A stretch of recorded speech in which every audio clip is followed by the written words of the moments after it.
What if the most vital secret of the Cold War wasn't uncovered by a super spy, but by a quiet American watchman and his wife? It sounds head-shaking, right? It was the dead of night. Not just any night, but that night. The kind that seeps into your bones, cold and silent. Harold, a man whose life was built on routine, on the comforting rhythm of security patrols and quiet observation, felt it before he saw it. A ripple in the perfect stillness. A breath held too long. He stopped, his flashlight beam cutting through the inky blackness of the warehouse. Nothing, just the shadows playing tricks. He told himself that, but deep down he knew something was profoundly, terrifyingly wrong. He took another step, then another. The air itself felt charged, electric, and then he saw it. A tiny glint, barely visible, tucked away in the most impossible place. Not a tool left behind, not a loose bolt. This was something alien, something that didn't belong in his world or in this country. His heart hammered against his ribs. Because in that single, frozen moment, Harold understood he wasn't alone. And the silent visitor wasn't here to play games. This wasn't just a break-in. This was an invasion. And it was just the beginning of a nightmare that would stretch the fabric of their quiet American lives to its absolute breaking point, threatening to expose a secret that could ignite the entire world. But before we dive deeper, if you're fascinated by the hidden battles of the Cold War, and also if you love your mother, then subscribe. It takes lots of effort to make these videos. We appreciate your support. And don't forget to comment your favorite character of the story. Harold and Martha, a name as comforting and sturdy as the oak tree in their front yard, were the kind of people you'd meet at the grocery store and instantly forget. Not because they were dull, but because they were the bedrock of America, reliable, unassuming, invisible in the best possible way. Their lives revolved around simple truths: a warm meal on the table, a clean house, the quiet pride of a job well done. Harold was a watchman, not a detective, not a commando. A watchman. His beat was a sprawling government research facility on the outskirts of a small town in rural Maryland. Picture it: rolling hills, sleepy Main Street, a diner where everyone knew your order. This facility, disguised as a mundane meteorological station, was nestled deep within this picture postcard tranquility. On the surface, it tracked weather patterns. Below the surface, behind layers of concrete and steel, it hummed with the silent, intense energy of Cold War innovation. Harold didn't know the specifics, and he didn't want to. His job was to walk the perimeter, check the locks, log any irregularities. He was a human alarm system, a pair of eyes and ears against the quiet solitude of the night. Every evening after Martha had packed his lunch, usually a perfectly constructed ham and cheese, an apple, and a thermos of black coffee, Harold would kiss her goodbye. Her scent, a mix of lavender and baking bread, would linger on his uniform. He'd drive his old Ford pickup down the familiar winding road, the same route for 15 years. Arriving at the facility, he'd clock in, exchange a few words with the day shift, and then the night would swallow him whole. His routine was a sacred ritual. East Wing, West Wing, main lab, supply depot. Each door, each window, each shadowy corner, inspected with the meticulousness of a man who understood the value of order. He knew the creaks of the old building, the specific whine of the ventilation system, the way the moonlight fell on the loading dock after midnight. He was a master of the mundane, a connoisseur of quiet. This wasn't just a job, it was his contribution, his way of upholding the invisible shield that protected their way of life. Martha, meanwhile, held down the fort at home. She managed their small garden, volunteered at the local church, and kept their modest house sparkling. Her world was sunnier, filled with the everyday bustle of a small community. She trusted Harold implicitly. His steady presence was her anchor. The idea that their perfectly ordinary existence could be anything but safe, anything but protected, was utterly alien to them both. They were two cogs in a colossal, unseen machine, playing their small, vital part in the Cold War without ever fully grasping the stakes. They believed in America, in its strength, in its invincibility. They believed the threats were far away, in Berlin, in Moscow, not creeping through the backwoods of Maryland. This belief, this fundamental trust in their quiet corner of the world was about to be shattered. The first crack in their pristine reality wasn't a bomb or a declaration of war. It was far more subtle. It was a single misplaced object, so small, so insignificant that most people would have walked right past it without a second glance. But Harold wasn't most people. He was a watchman. And his job was to notice everything. One Tuesday night, a perfectly ordinary Tuesday, Harold was making his final rounds in the main lab building, a sterile, silent expanse of polished linoleum and hushed machinery. The fluorescent lights hummed with a low, constant drone. Everything was as it should be, except for one thing. On a workbench next to a stack of meticulously organized schematics lay a single, slender strand of dark thread. It wasn't wool, not cotton. It had a strange, almost metallic sheen. It was just a fiber, nothing more. But it wasn't Harold's uniform. It wasn't a janitor's lint. And it absolutely, positively didn't belong. He stared at it for a long moment, a tiny wrinkle appearing between his brows. He picked it up, examined its unusual texture, then carefully placed it in a small, empty envelope from his pocket. He told himself it was probably nothing, a curious anomaly. He logged it as unidentified fiber main lab 02:17 a.m. A tiny detail in a sea of routine, soon to be filed away and forgotten. Or so he thought. He had no idea this minuscule, almost invisible thread was the first, almost imperceptible stitch in a tapestry of espionage that would soon engulf his entire world. It was the first sign, the first whisper from a shadow that didn't exist.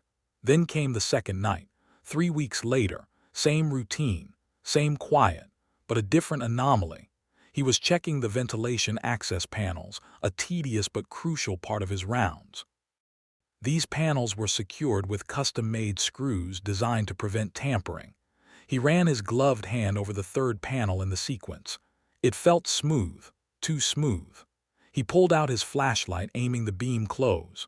One of the screws, the top right one, was ever so slightly scraped. Not a fresh scrape, but a dull, almost polished abrasion.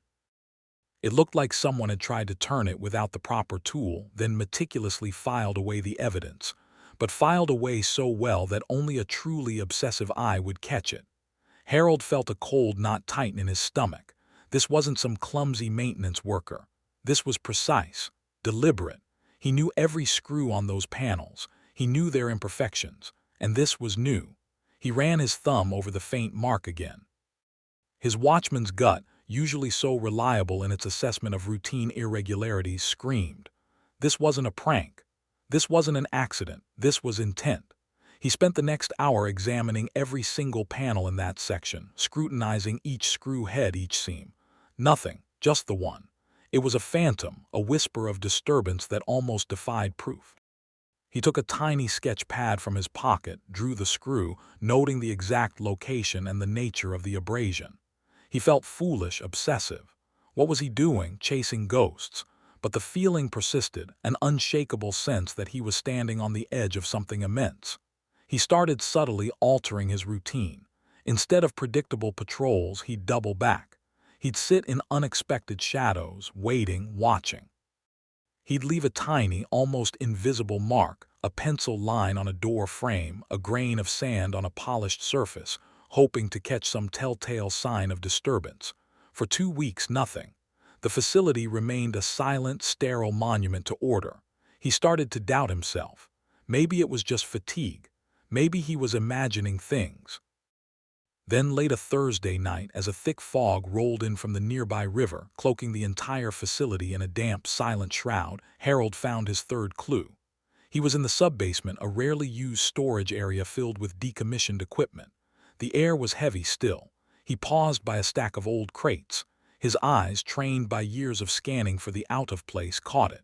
A faint, almost imperceptible outline on the dusty floor. It wasn't a shoe print. It was a boot print, and it was wrong. He knelt, his flashlight beam focused. The impression was shallow, barely there, as if someone had deliberately tried to erase it, but not quite. The sole pattern was intricate, unlike any work boot he'd ever seen. It had a unique, almost geometric tread. More disturbingly, it was partially obscured by what looked like a thin layer of fine, dark powder, painstakingly spread to mimic the natural dust. But the dust here was lighter, grayer. This was alien dust. He knew it. His breath hitched. This wasn't a local trespasser. This wasn't some kid trying to snoop around. This was professional, highly skilled. They were moving like shadows, erasing their presence with an almost supernatural precision. He remembered the strange thread, the scraped screw. It wasn't coincidence. It was a pattern, a deliberate dance of infiltration carried out by someone who knew how to vanish. Harold stopped sleeping soundly. His nights at the facility were a tense vigil, his days at home a fog of exhaustion. He'd replay every shift, every shadow, every fleeting sound. He'd check his envelope of evidence, the strange fiber, the drawing of the scraped screw, the photo of the boot print, the tiny baggie of foreign dust.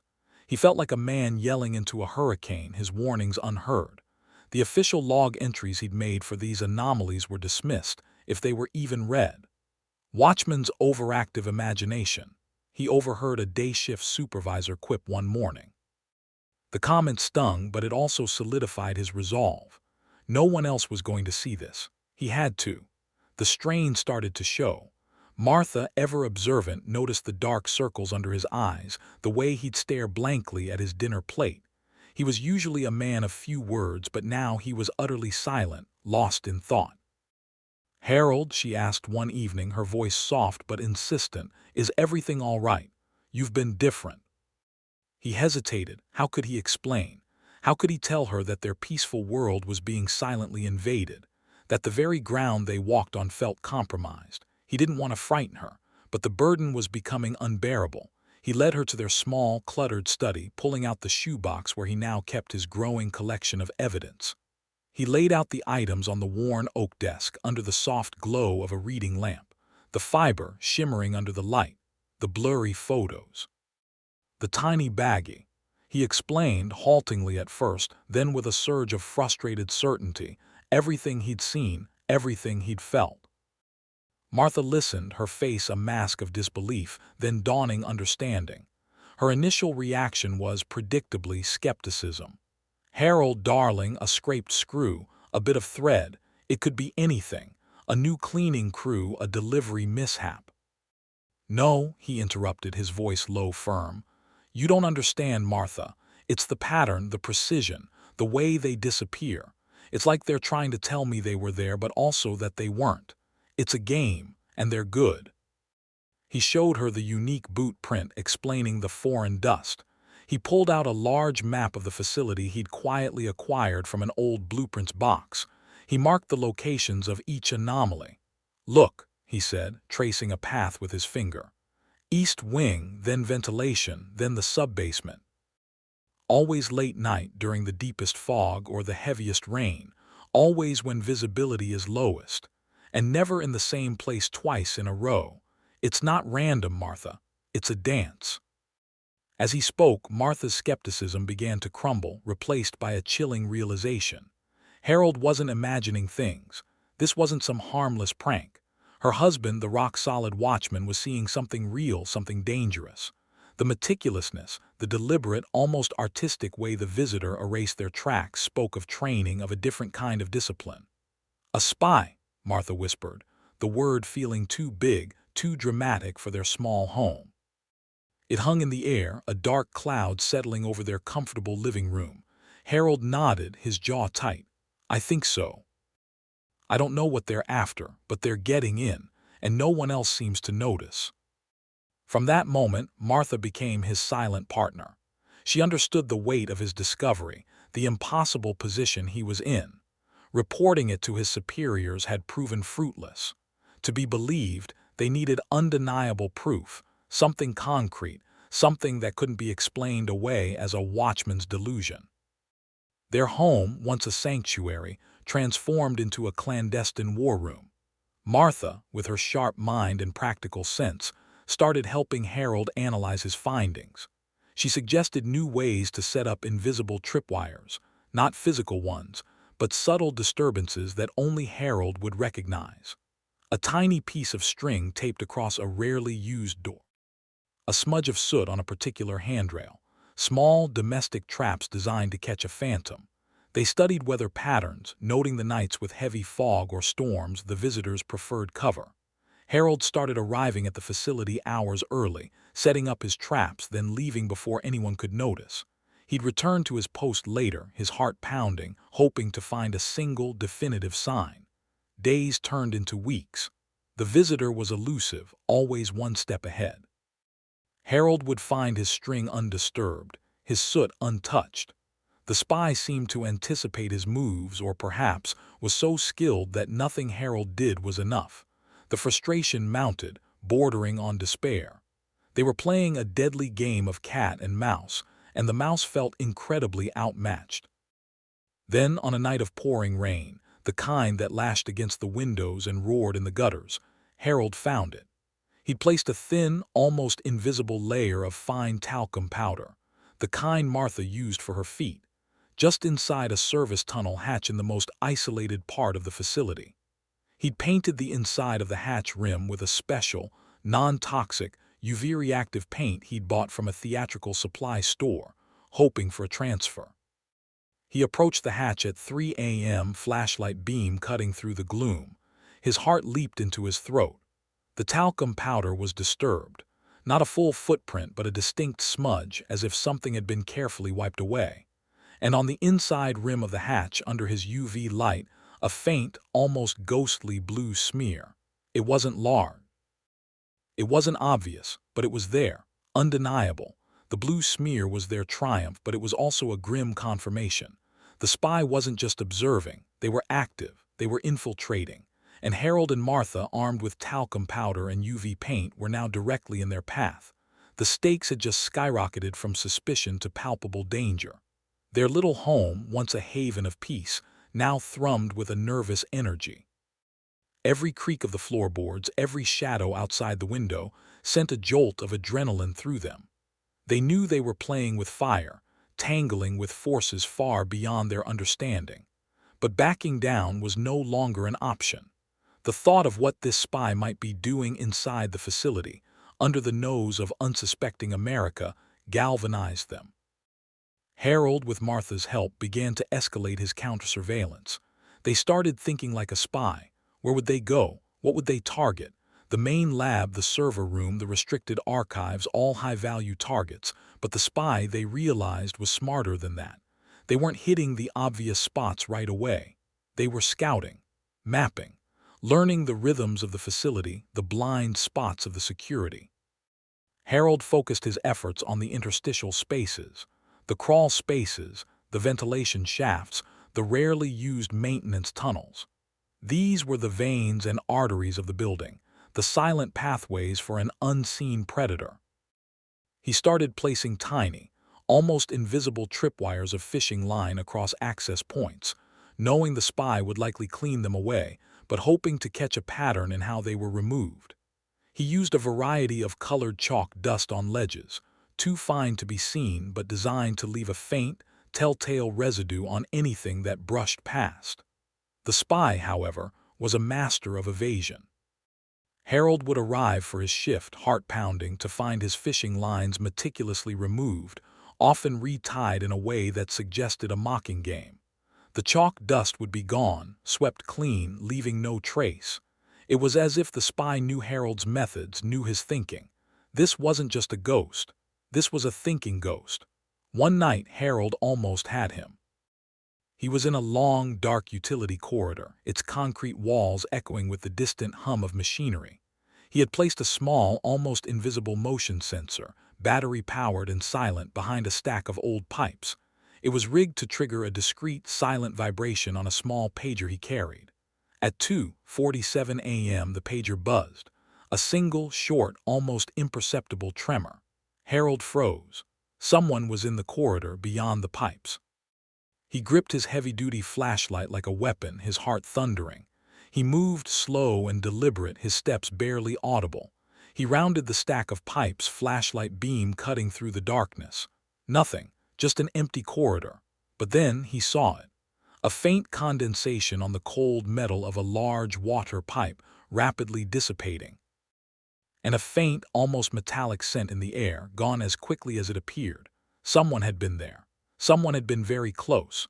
Close enough for their body heat to momentarily condense the moisture, close enough for him to catch a fleeting whiff of something chemical, foreign. The spy was a phantom, moving with an impossible speed and stealth. The feeling of being watched, of being toyed with, washed over Harold like a cold wave. The spy wasn't just avoiding him, they were aware of him. They were playing their own game, testing Harold, pushing his limits. This cat-and-mouse game began to consume their lives. Martha, despite her fear, remained steadfast. She'd stay up with Harold, poring over his sketches, helping him strategize. They read books on espionage, on Cold War tactics, trying to understand the mindset of their invisible adversary. They ate dinner in silence, the weight of their shared secret pressing down. Their quiet American dream was now defined by shadows and whispers. Harold knew he had to confirm his suspicions beyond a doubt. He needed something tangible, something that screamed Soviet spy and not just highly skilled trespasser. He decided to gamble. He would leave something bait. He acquired an old, decommissioned circuit board from a discarded piece of equipment, something that looked valuable but was actually useless. He painstakingly cleaned it, then applied a tiny, almost invisible layer of a unique, bioluminescent powder Martha found at a novelty store. The powder would stick to bare skin on contact and would glow faintly under UV light for hours. He placed the circuit board in a secure, but not impenetrable, lockbox in a rarely used utility closet. He then made a point of making his rounds conspicuously, shining his flashlight directly at the closet door multiple times over several nights, hoping to draw attention to it. The plan was risky. If the spy was indeed aware of Harold, this might backfire, making Harold himself a target. But Harold was desperate. He needed proof. 2 nights later, Harold made his way to the utility closet. His hands were shaking as he opened the door. The lockbox was still there, intact. His heart sank. Had he been wrong? Was the spy gone? Or had they seen through his clumsy trap? He picked up the lockbox. It felt lighter than he remembered. He rattled it gently. No sound. He opened it. The circuit board was gone. A rush of adrenaline, cold and exhilarating, shot through him. He hadn't caught the spy in the act, but he had confirmation. They had taken the bait. Now the crucial part. He pulled out his portable UV lamp, the same one he'd used for the blue smear. Slowly, methodically, he scanned the interior of the lockbox. Nothing. Clean. He scanned the shelf. Nothing. Clean. His hopes plummeted. Then, almost by accident, his beam swept across the underside of the shelf, where the wood met the wall. There, clinging to the rough grain, was a faint, almost ethereal greenish-blue shimmer. Not a smudge, not a smear, but a series of tiny, distinct particles, almost like glitter. The bioluminescent powder. It had rubbed off the circuit board, transferred to the hand that had lifted it, and then left behind when the hand had reached to replace the box, even ever so slightly, or paused while closing the closet door. It was the faintest trace, easily missed, but it was there. Harold stared at it, a profound sense of awe and terror washing over him. This was the moment. This wasn't just a trespasser. This was a phantom, a whisper, a shadow with hands. A shadow that had just stolen something from deep inside an American government facility. He had proof. Undeniable. Harold stood there, the faint greenish-blue shimmer reflecting in his eyes, a silent testament to the audacious reality he now held in his hands. The circuit board, the bioluminescent powder, it wasn't just evidence. It was a scream in the night, a proof of penetration that should have sent alarms blaring across the nation. But for now, it was just Harold, alone in a dimly lit utility closet, clutching a small, glowing secret. He raced home, the adrenaline making the old Ford feel like a rocket. The drive through the inky blackness of the Maryland countryside felt surreal, a blur of familiar trees and hidden dangers. Martha was waiting up, a mug of chamomile tea growing cold on the bedside table. Her eyes, usually soft with sleep, snapped open, wide and questioning. As Harold burst through the door, his face flushed, his movements jerky. He was disheveled, wild-eyed, a man possessed by a dangerous truth. "I got him," he gasped, throwing down his uniform bag with a thump, pulling out the small, portable UV lamp. He aimed it at his own hand. On his palm, smeared faintly from handling the lockbox, was the same ghostly glow, a constellation of tiny, iridescent dots. Then, with trembling hands, he showed her the photos he'd taken in the utility closet. The image, though grainy and indistinct in some places, was undeniably clear in one crucial aspect: the faint, ethereal glow of the bioluminescent particles clinging to the underside of the shelf. It was proof, undeniable, silent, glowing proof. Martha leaned in, her breath catching in her throat. The glowing dust was faint, almost like starlight caught on film, but it pulsed with a terrible significance. "Harold, this is it. This is real." The word spy hung heavy in the air again, no longer a whisper but a shouted truth, echoing in the quiet sanctity of their home. The next morning Harold gathered his resolve. He had his evidence: the strange fiber, the drawing of the scraped screw, the photo of the unique boot print, the small baggie of alien dust, the UV-reactive blue smear, and now the indisputable images of the bioluminescent powder. He felt a potent mix of fear and triumph. This time they had to listen. He went to his supervisor, Mr. Henderson, a man whose career was built on avoiding complications and maintaining a pristine, if superficial, sense of order. Henderson was a portly man, more concerned with quarterly reports and keeping a tidy office than with the spectral threats of international espionage. Harold laid out his case, slowly, methodically, his voice cracking with the effort of holding back years of frustration and a lifetime of being overlooked. He showed the photos, explained the scraped screw, the unique boot print, the blue smear. Finally, he brought out the UV lamp and demonstrated the glowing particles on his own hand. He even offered to take Henderson to the utility closet himself. Henderson, initially amused by Harold's enthusiasm, his expression a mix of paternal indulgence and thinly veiled annoyance, grew visibly uncomfortable. His smile vanished, replaced by a tight-lipped frown. He peered at the glowing dust under the lamp, his brow furrowed, but his gaze remained skeptical, almost suspicious of Harold himself. "Harold, this is, well, it's quite a story. But bioluminescent powder from a novelty store." He chuckled, a nervous, dismissive sound that grated on Harold's nerves. "And a circuit board. What exactly was stolen? An old piece of junk. We have dozens of those in storage."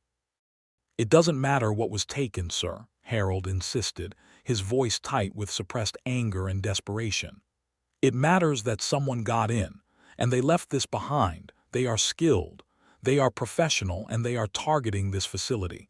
This isn't some phantom, this is real." Henderson pushed the photos back across the desk with a gesture of finality. "Harold, I appreciate your diligence, truly, but we have protocols for this. If there was a security breach, alarms would have gone off. Our perimeter sensors are state-of-the-art. We have internal surveillance. There's nothing in the official logs. You're a watchman, Harold, not an FBI agent." His tone hardened, a subtle but unmistakable warning. "I suggest you go back to your rounds and perhaps get some rest. You've been looking rather overwrought lately. We can't have our security personnel imagining threats. It creates unnecessary panic." Harold felt a cold fury, a profound sense of helplessness. They were dismissing him, again. The very system designed to protect the nation was blind, willfully ignorant, more concerned with bureaucratic calm than with genuine danger. He tried to appeal to Henderson's patriotism, his sense of duty. "Sir, if this facility is compromised, imagine the consequences. During the Cold War, sir. The stakes are too high." Henderson leaned back in his chair, a condescending sigh escaping his lips. He steepled his fingers, a gesture of executive authority. "The Cold War, Harold, is fought by generals and scientists, not by night watchmen and glow-in-the-dark powder. My office requires verifiable facts, not conjecture based on novelty items. I'll make a note in your file about your increased vigilance. Now, if you'll excuse me, I have a budget meeting, and I expect you to maintain your professional composure." Harold walked out of that office feeling colder than any night patrol he'd ever endured. It wasn't just rejection. It was invalidation. It was a complete dismissal of everything he had seen, everything he knew to be true, everything he had risked.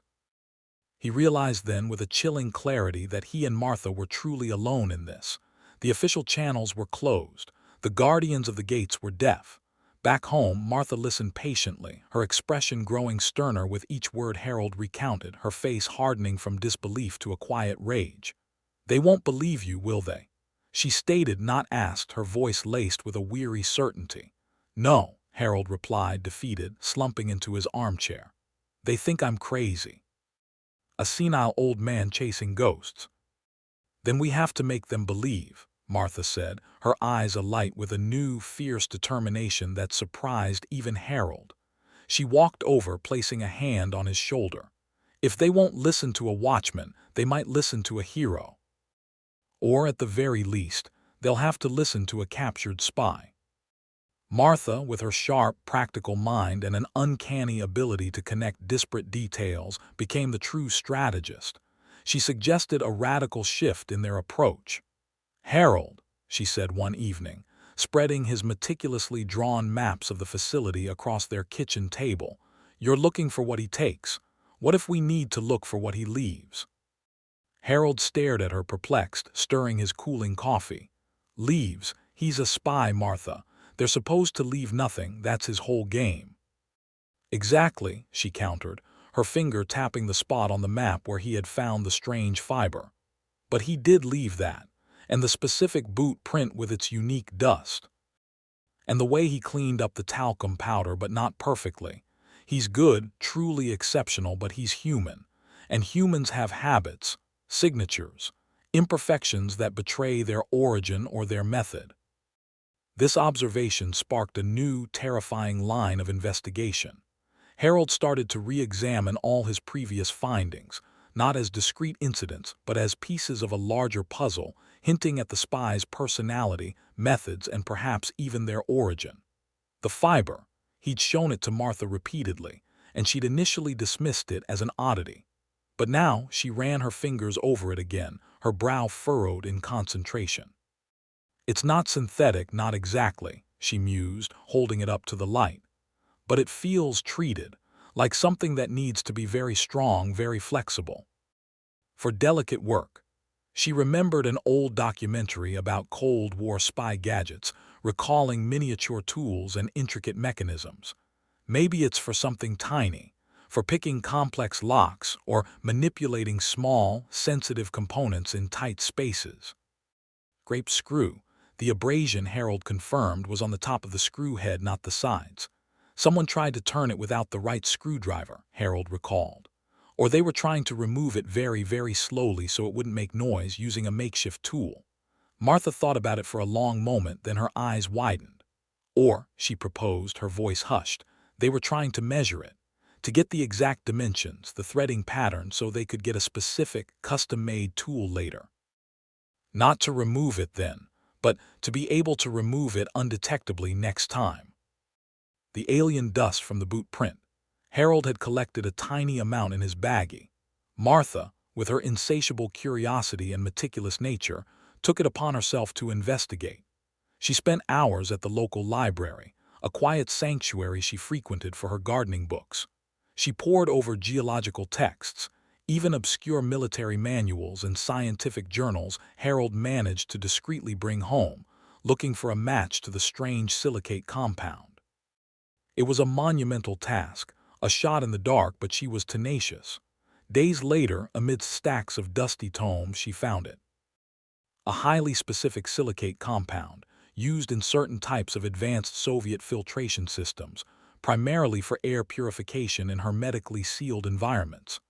"Harold," she whispered that night, her voice trembling with the weight of her discovery, "this isn't just dust from a boot.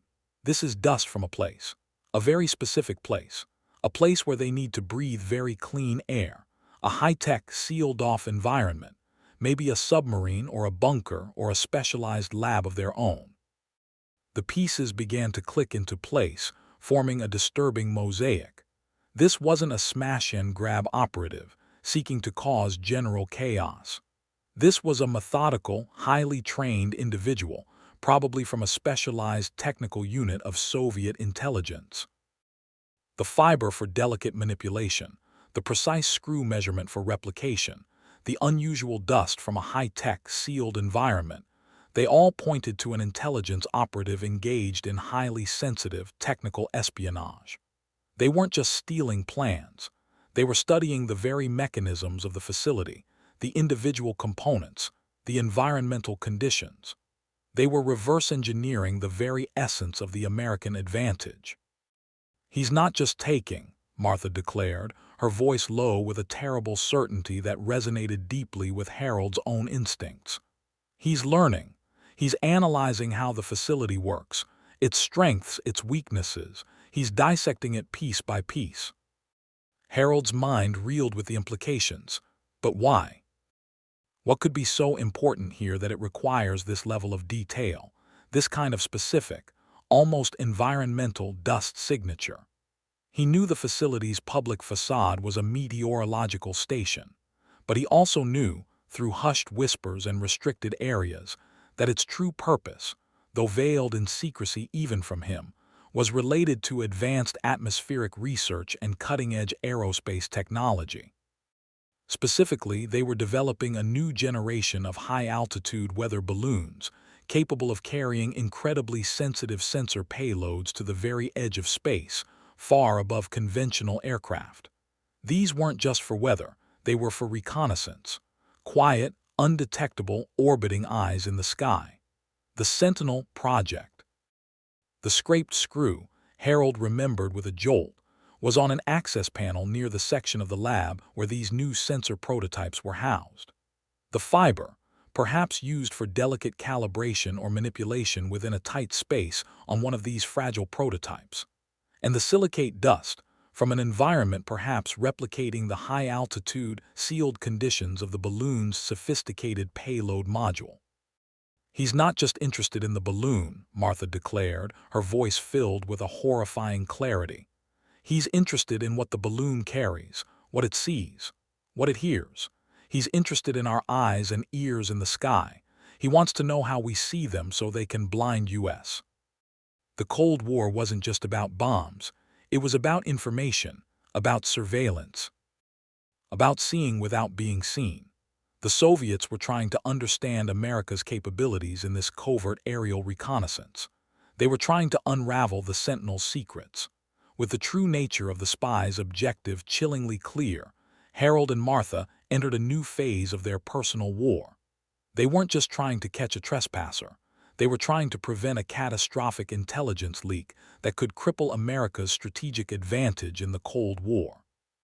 The facility's primary mission, shrouded in layers of government secrecy even from its own personnel, was the development of the Sentinel project. High-altitude, long-duration atmospheric probes designed to covertly monitor foreign airspaces and collect sensitive environmental data. This wasn't just weather data. It was about detecting early warning signs of missile launches, tracking troop movements, and even analyzing atmospheric nuclear test fallout. A silent, invisible eye soaring above the world, gathering secrets without ever being seen. The ultimate strategic asset.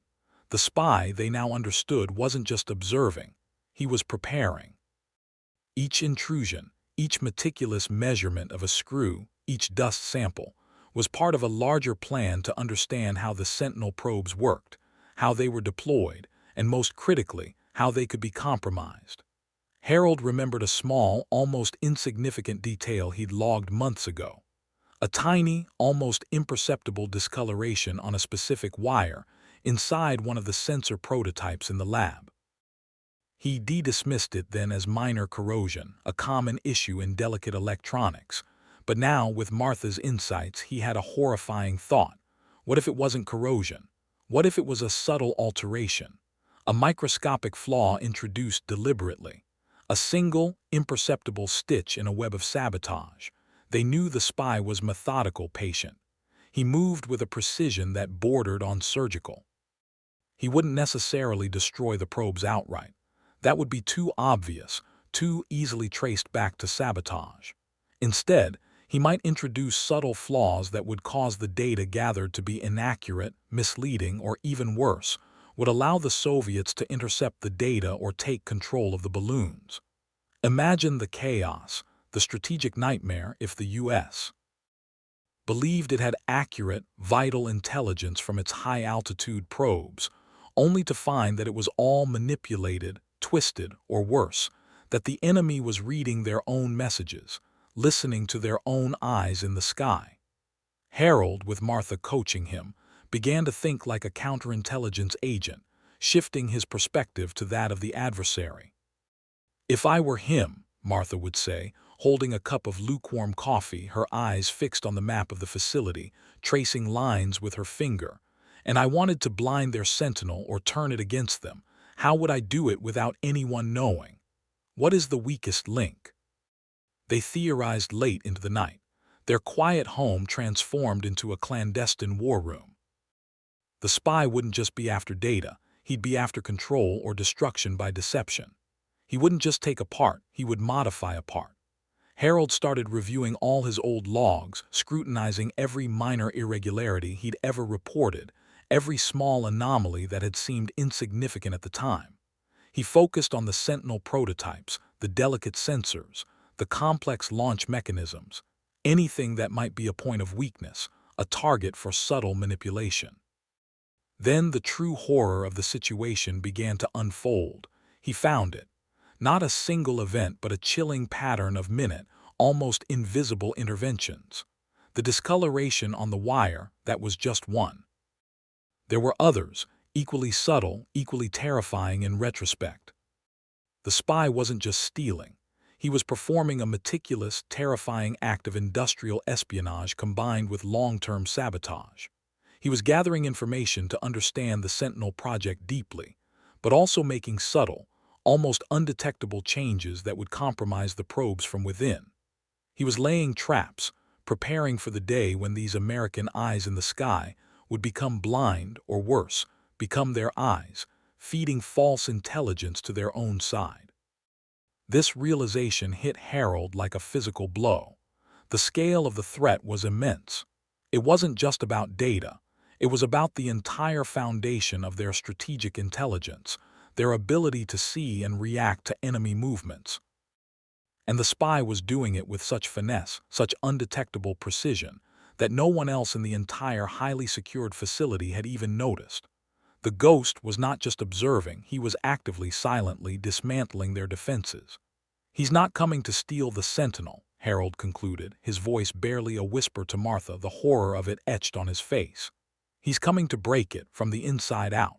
He's been planting the seeds of its failure this whole time, and he's almost done." Martha gripped his hand, her own pale and trembling but her gaze resolute.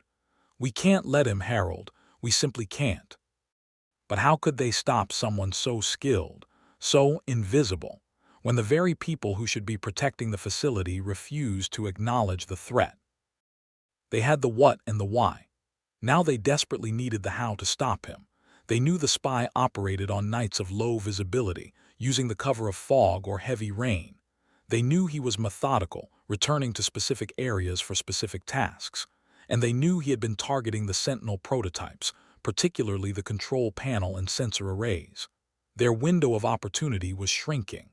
The spy was nearing completion of his mission, whatever that final, critical act entailed. Harold felt it in his bones. The visits were becoming more frequent, the anomalies more focused. He was building to a crescendo, preparing for his ultimate strike.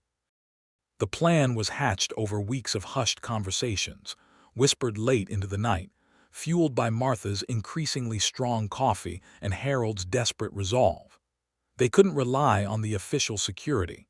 Henderson's dismissal had made that painfully clear. They had to act alone, two ordinary people against a global superpower's most cunning operative. Harold, the meticulous watchman, and Martha, the sharp-witted homemaker, became an unlikely Cold War duo, their kitchen table transformed into a strategic command center. Their strategy was multi-pronged, designed to be both bait and snare. They focused their efforts on the Sentinel prototype lab, specifically the control panel where Harold had noticed the missing washer and the miscalibrated sensor. This, they believed, was the nexus of the spy's final, most critical manipulation, Harold deliberately forgot to secure a specific non-critical access panel leading to the prototype lab on a night when a heavy fog was predicted to roll in. He'd even left a subtle, almost unnoticeable smudge of grease on the hinge, a minor imperfection he knew the spy, with his obsessive nature and meticulous attention to detail, would likely notice and attempt to clean. This wasn't just about leaving an opening. It was about whispering an invitation in the spy's own silent, precise language, a challenge that he, as a master of stealth, couldn't resist. Inside the lab, they focused on the control panel, the very heart of the Sentinel prototype. Martha had an ingenious idea, inspired by her passion for local theater. She suggested using a specific, highly reflective, almost microscopic glitter dust, commonly used in theatrical makeup for special effects, but mixed with a non-toxic, mildly adhesive spray she concocted from household ingredients. Harold meticulously applied this mixture to the underside of the control panel, where the spy would likely reach to access internal components, but where the glitter would be completely invisible to the naked eye from above. This glitter was designed to adhere stubbornly to skin and clothing, reflecting light even under ambient conditions, but especially under UV. It was their ultimate bioluminescent powder, even more subtle, more persistent, and far harder to completely remove than the first sample.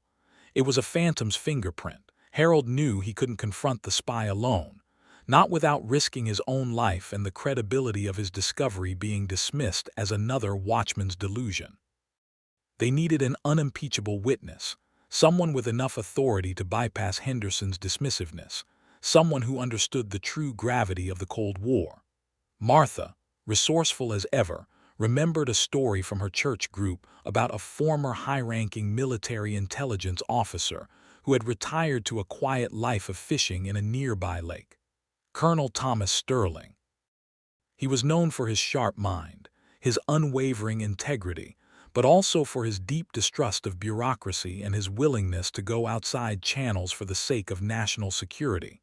He was a long shot, but their only hope. Martha, with her disarming charm and fierce conviction, made the cold call. She didn't reveal everything on the phone, just enough to pique his interest.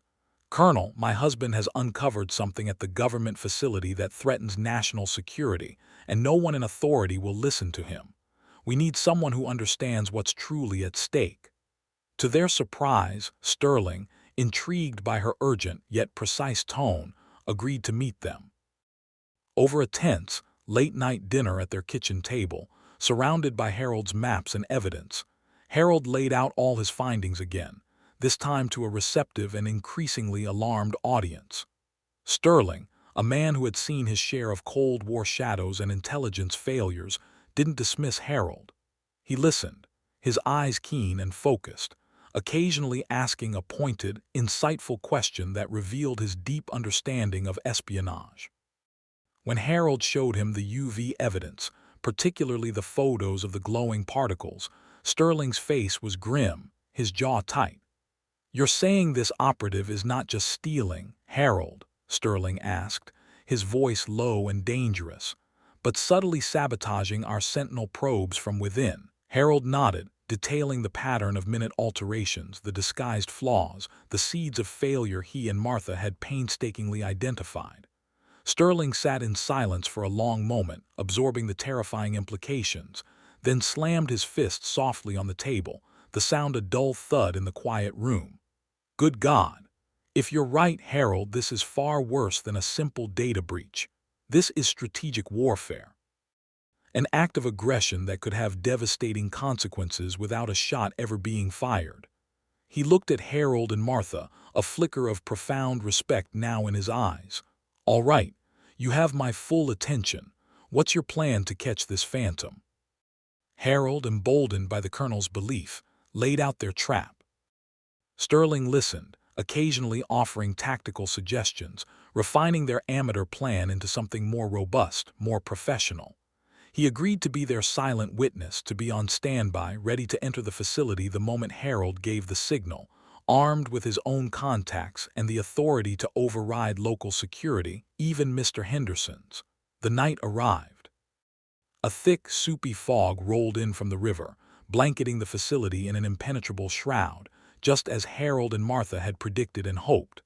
Harold felt a nervous knot in his stomach, a mixture of terror and fierce determination.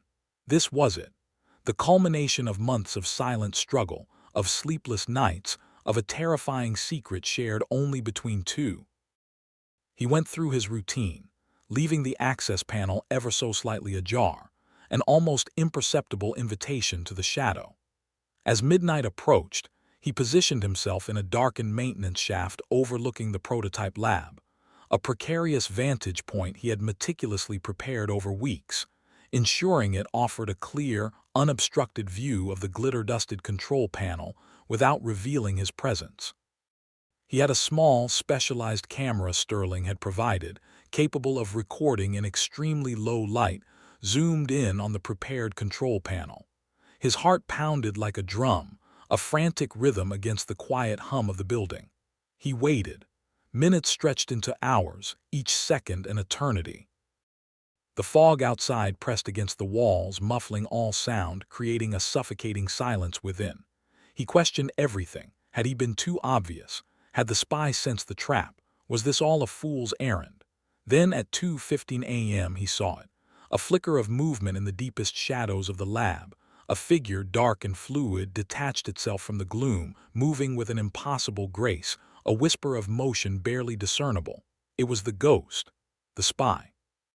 He wore a dark, form-fitting suit, almost like a second skin, and moved with a silence that defied physics. He was lean, agile, his face obscured by a hood, his hands encased in dark, supple gloves. The spy approached the Sentinel prototype, his movements precise and economical, a master of his craft. He paused, surveying the room with a practiced eye, then smoothly, almost imperceptibly, he checked the access panel Harold had left ajar. Harold imagined a faint, almost knowing nod, a silent acknowledgement of the oversight. He proceeded without hesitation. Harold's breath hitched. The bait had been taken. The spy reached the control panel. He examined it, his gloved fingers moving with an unnerving delicacy. He then unclipped a small, specialized toolkit from his belt, a collection of tiny instruments glinting faintly in the dim light. Harold's camera, Sterling's camera, was silently rolling, capturing every precise movement. The spy removed a series of fasteners, then, just as expected, reached underneath the panel to access the internal wiring. Harold held his breath, his muscles tensed, his body rigid. This was the moment, the hidden glitter. As the spy's hand moved, a faint, almost invisible cloud of tiny, reflective particles erupted from the underside of the panel, clinging to his gloved hand and the sleeve of his dark suit. Under the lab's ambient emergency lighting, they were barely visible, like specks of dust catching a stray beam. But Harold knew. The glitter was there. The trap had sprung. The spy, seemingly oblivious, completed his task, inserting a tiny, almost microscopic device into the wiring. A device so small Harold couldn't even discern its shape through the camera lens, but knew it was the final, devastating piece of his sabotage. It was a perfect, silent act of betrayal. Then just as smoothly he replaced the fasteners, wiping down the panel with a pre-moistened cloth, leaving no visible trace of his work. He paused, listened, then melted back into the shadows, gone as silently as he arrived. Harold waited for what felt like an hour, ensuring the spy was truly gone, his heart slowly descending from his throat. Then, trembling with a mix of exhaustion and exhilaration, he made his move. He emerged from the maintenance shaft, his body aching, his knees protesting. He approached the control panel, pulling out his small UV lamp. He aimed the beam at the top of the panel. Nothing. Clean. He aimed it at the floor directly in front. Nothing. Clean. Then slowly, deliberately, he aimed it at the underside of the panel, and there, glowing with an unearthly, unmistakable brilliance, was a dazzling constellation of microscopic, iridescent glitter. It wasn't just on the panel. It was on the floor directly beneath, where the spy had stood, a tiny scattering of telltale stardust. Harold then ran the UV light over the path the spy had taken. On the floor near the wall, a series of faint, glowing speckles, like an invisible trail of breadcrumbs, leading back towards the now-closed access panel. And finally, on the access panel itself, on the very edge where the spy would have closed it, a brighter cluster of the glowing particles, a final, undeniable signature of his presence. He immediately sent the prearranged signal to Colonel Sterling. The call was short, clipped, his voice raw with emotion. "He was here. I've got him. It's undeniable. The glitter, it's everywhere." Harold's voice, hoarse with urgency and adrenaline, cut through the phone line to Colonel Sterling. "He was here. I've got him. It's undeniable. The glitter, it's everywhere." The words, though simple, carried the weight of months of fear, frustration, and unrelenting vigilance. Colonel Sterling didn't waste a second. He was a man forged in the crucible of real intelligence operations, and he recognized the raw truth in Harold's tone. Within 15 minutes, a small, unmarked sedan, moving like a phantom through the thick fog, pulled up to the facility's service entrance. Sterling emerged, not alone. Two figures, lean and silent, dressed in dark, nondescript clothing, followed him.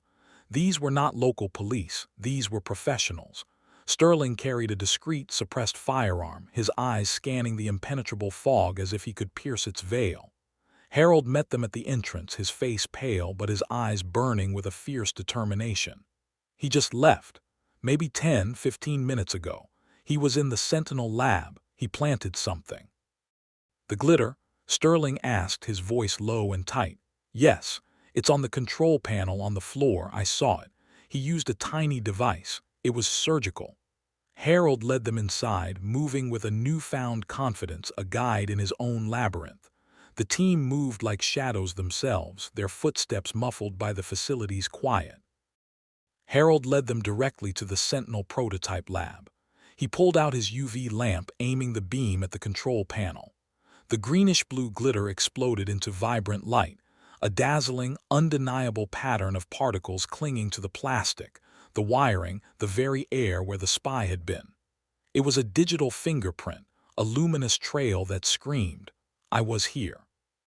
The two operatives exchanged grim glances. Even Sterling, a veteran of countless covert operations, was taken aback by the sheer elegance and effectiveness of Harold's amateur trap. "Remarkable, Harold," he murmured, his voice laced with genuine respect. "Truly remarkable." But the spy was gone. He had vanished into the fog, a ghost once more. "We need to track him," Harold said, his voice firm. "I found a trail of the glitter leading from here. He must have carried some on his clothes or shoes." Sterling nodded. "Harold, you know this facility better than anyone. Lead the way. You too," he motioned to his operatives. "Sweep the lab, document everything. Don't touch anything without gloved hands and a UV light." Harold, flashlight in hand, now leading highly trained operatives, felt a strange surge of exhilaration mixed with pure dread. This was his moment. This was his facility. He started sweeping the UV light along the floor, following the faint, almost ethereal glow of the glitter particles. The spy, for all his meticulousness, had underestimated the tenacity of Harold's trap. Every slight brush against a wall, every step, had dislodged minute particles, leaving a subtle, luminous breadcrumb trail. The chase was silent, tense. The facility, usually a place of predictable routine, was now a stage for a deadly game of hide-and-seek. The glitter led them through a maze of corridors, past silent offices, into the echoing vastness of the main research hall. The spy wasn't just trying to escape the building. He was clearly heading for a pre-planned exit route. Harold knew the building's layout inside and out, the shortcuts, the rarely used stairwells, the service tunnels that snaked beneath the facility like a hidden nervous system. He saw a faint cluster of glitter near a maintenance hatch, the same type of hatch where he'd found the blue smear weeks ago. "He's going into the tunnels," Harold whispered to Sterling, his instincts now sharp as a predator's. "There's an old storm drain that exits into the woods about a mile from here. It's his escape route." Sterling radioed his team outside. "Perimeter teams, be advised. Target heading towards the old storm drain exit north sector, beyond the main fence line. Move in and intercept. Do not engage until confirmed visual. Target is likely armed and highly dangerous. Harold and Sterling descended into the cold, damp silence of the service tunnels. The glitter trail was clearer here, glowing more brightly in the oppressive darkness. The spy was moving fast, but the glitter was relentless, clinging to the rough concrete walls, illuminated by Harold's beam. Suddenly, a metallic clang echoed from ahead. The spy was near. He was trying to force open the storm drain exit, a heavy grate secured with rusted bolts. "He's almost out," Harold hissed. Sterling held up a hand, motioning Harold to stay back, and then with a speed that belied his age, he advanced, his pistol raised. "Freeze, KGB." He bellowed, his voice echoing menacingly through the tunnel. The spy spun, a blur of motion in the darkness. He lunged, not at Sterling but at the grate, desperate to escape. Sterling fired a warning shot, the deafening report shattering the tunnel's silence, sending sparks ricocheting off the concrete. The spy flinched, but didn't stop. He kicked at the grate, making a sickening creak as the old metal groaned under the force. Harold, without thinking, remembered a forgotten emergency lever in an alcove nearby, designed to activate a secondary water flow in case of a tunnel flood. It was old, rusty, probably useless, but he lunged for it, fueled by sheer adrenaline and the image of Martha's fearful face. He pulled it with all his might. With a groan and a gush, an overhead pipe, long dormant, ruptured. A torrent of cold, murky water suddenly cascaded down, directly onto the spy, who was just about to pry open the grate. The force of the water, combined with the slippery footing, sent him sprawling.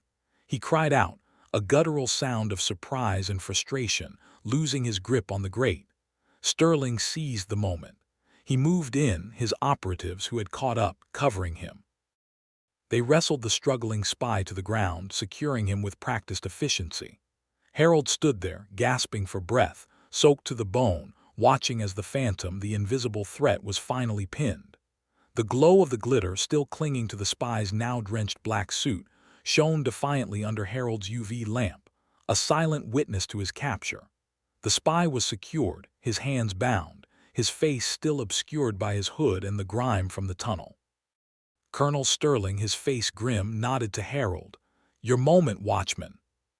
Harold, his heart still thudding, reached out with a trembling hand and slowly, deliberately, pulled back the hood. The moment stretched, heavy with anticipation. He braced himself for the face of a hardened, cold-eyed killer, a caricature of a Soviet agent from a spy novel, but the face revealed was none of those. It was familiar, disturbingly so. A gasp escaped Harold's lips, raw and involuntary. The man wasn't a stranger. He was Thomas Miller. Thomas Miller. The name hit Harold with the force of a physical blow. Miller was the facility's day-shift supply manager. A quiet, unassuming man, always impeccably dressed, with a meticulous nature that Harold had always admired. He was the one who processed Harold's supply requisitions, the man who would always offer a polite "good morning, Harold," as their shifts crossed over. Miller often brought in Martha's homemade pies for the staff potlucks, his contributions always disappearing first. He was the picture of an ordinary, genial American. But standing there, drenched and defeated, stripped of his carefully constructed facade, Thomas Miller's eyes held a cold, calculating glint that Harold had never seen before. It was the gaze of a man who had been living a lie, a master of deception whose performance had been flawless for years. The betrayal was staggering. It wasn't just an intrusion. It was a deep, insidious penetration from within. Miller. Harold whispered, the name tasting like ash in his mouth. But how? Colonel Sterling stepped forward, his voice calm, cutting through Harold's shock. "He's not Miller, Harold. Not really. That's just his cover. His passport, his identity, everything you know about him, it's all fabricated. He's a deep-cover agent. A sleeper spy, probably inserted years ago, patiently building his cover, waiting for his moment." Sterling looked at the captured spy, his expression unreadable. "Am I right, comrade?" Miller, or whatever his real name was, remained silent, his gaze fixed on some distant point, his face a mask of bitter resignation. The glint in his eyes was the only hint of the dangerous man beneath the mild exterior. "The boot print," Harold muttered, the details of his long, lonely investigation flooding back. "The specific tread, the dust. He was wearing those boots." Sterling nodded. "And the thread, the scraped screw, the blue smear, the circuit board, all designed to test the system, to understand its vulnerabilities, to practice his movements. And he was getting good. He adapted to your countermeasures, Harold. He knew you were onto him. He was playing you, using your vigilance to refine his own technique." The realization sent a chill down Harold's spine. The spy wasn't just avoiding him. He was using Harold's pursuit as a training exercise. Every trap Harold set, every anomaly he detected, was an opportunity for Miller to learn, to improve his stealth, to deepen his understanding of the facility's security and Harold's methods. He hadn't just been outwitted. He had been co-opted into refining the very weapon that was being used against him. "Why?" Harold demanded, his voice trembling with a mix of anger and desperate need for understanding. "Why our facility? Why the Sentinel?" Sterling placed a hand on Harold's shoulder, a gesture of quiet warning. "That's what we're about to find out, Harold. But you did it. You caught him. You exposed a deep-cover agent, a master spy who had penetrated to the very heart of one of our most critical defense projects." The two operatives led the silent spy away, his bound hand still faintly shimmering with the glowing glitter, a beacon of his captured lie. Harold watched him go, the image of his polite "good morning," Harold replaying in his mind, now tinged with a horrifying sense of betrayal. The genial supply manager, the pie-baking neighbor, was a meticulously crafted illusion, a weapon masquerading as a friend.